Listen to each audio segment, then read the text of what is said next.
Now let's get real serious. Let's go bare knuckles and really trade some shots. This is at Rick F, as in Frank, F72812. Everyone, this man is begging for clicks. This man has claimed the Spurs, the Nets, the Clippers, OKC, and like every other team ever. This man is supposed to be a diehard Cowboy fan, but was rooting for the Eagles and wore an Eagles jersey. Rick, please don't make yourself look like a complete uninformed fool. Point number one. I was born and raised in Oklahoma City. I came into this world at Wesley Hospital, Northwest 12th and Harvey. Grew up on 43rd Street in Oklahoma City. Went to Mayfair Grade School and Taft Junior High School and Northwest Classen High School. Never, ever, ever could have imagined my city having an NBA team. Are you kidding me? All we ever had when I was growing up, all the way through high school, professionally, was minor league hockey, the Blazers. We went, 4 or 5 times just to watch the fights. Our pro team was the Oklahoma Sooners football team. I'm diehard, lifelong diehard. It's in my blood. It was born into me. But won a full scholarship for sports writing called the Grantland Rice Scholarship, went away to Vanderbilt, went up getting hired as the lead columnist at the Dallas Morning News at age 27, and very quickly became a fan of George the Iceman Gervin. If you don't know him, look him up. Was he ever something?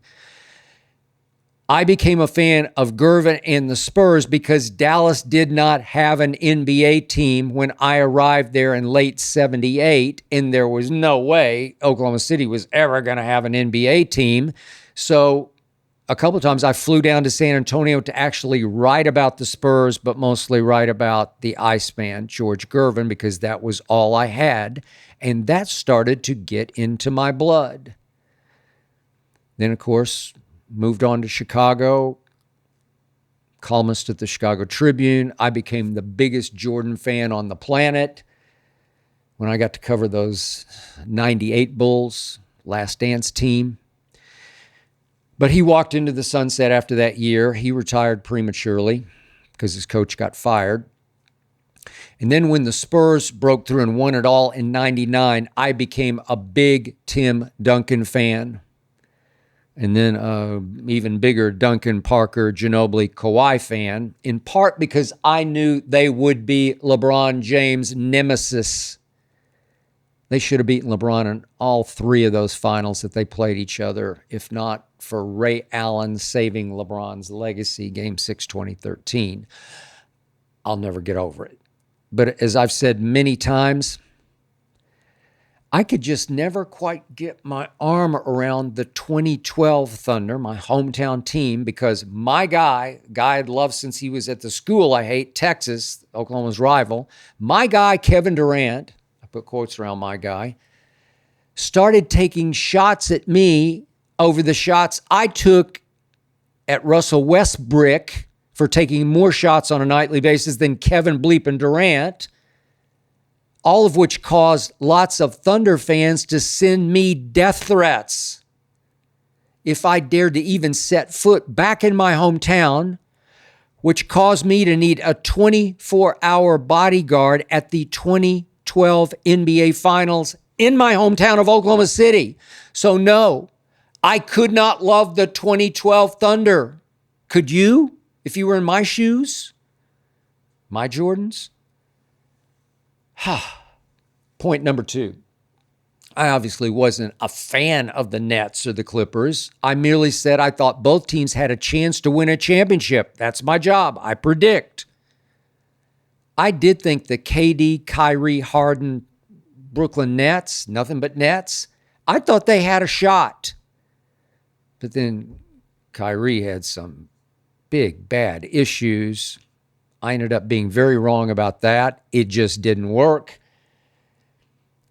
And then when Kawhi Leonard pulled the magic carpet out from under LeBron and chose the Clippers over the Lakers, remember that night? Whew. I did think he and Paul George had a shot at winning it all, but they mutinied in the bubble when I really thought they had a shot, and then they just couldn't stay healthy, as you know. Point number 3.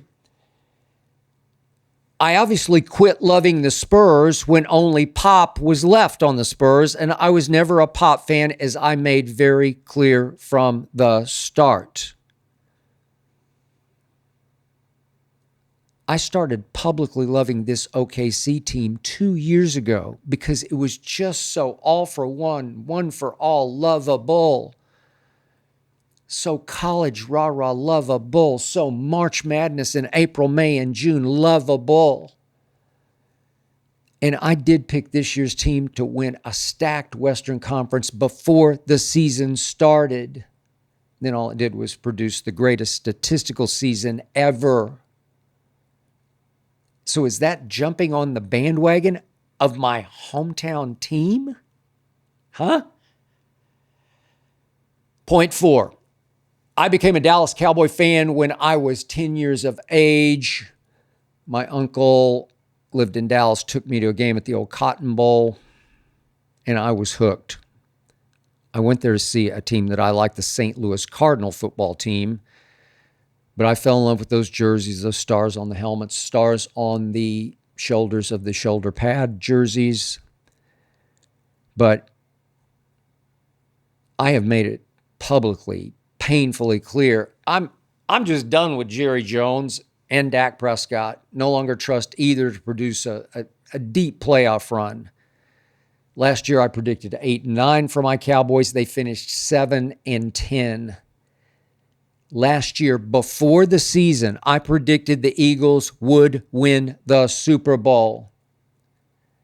And I made it clear it had come to this for me as lifelong diehard Cowboy fan. My owner had forced me to root for the NFL team I hate the most, the Philadelphia Eagles, the bleeping Eagles.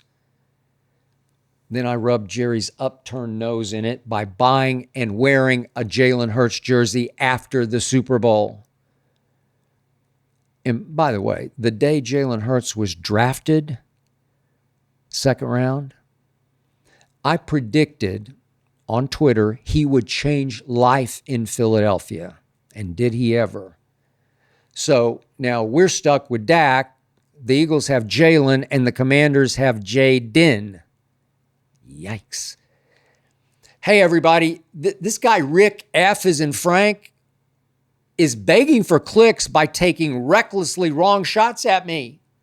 I don't know. Maybe the F does stand for fool. At Mona Lewis, 12277. Hilarious how you will tweet anything for any kind of response. Yep, any correct thing. At This Wizard Rocks. You'll have to explain to me who has doubted OKC, bruh. They've been the prohibitive faves all season long, and every gambling person I know was picking them out of the West from the jump. Wizard, I want to know for real how many gambling persons you know who actually put money down on the Thunder before the season started. All I heard all season long about the Thunder was doubt, especially from people who should have known better. At midseason, Draymond Green said on his podcast, nobody fears the Oklahoma City Thunder. On this show, just before the playoffs started, the great Paul Pierce said, nobody is scared of the Oklahoma City Thunder. You heard it all. They're the youngest team in the playoffs. They don't have enough playoff scar tissue. They don't have a second scorer when playoff teams take SGA out of the game, blah, blah, blah, blah, blah, blah, blah, blah, blah. The Oklahoma City Thunder are the biggest finals favorites in 20 years. Where are you hiding, Draymond? Haven't heard from you. Trying to find you.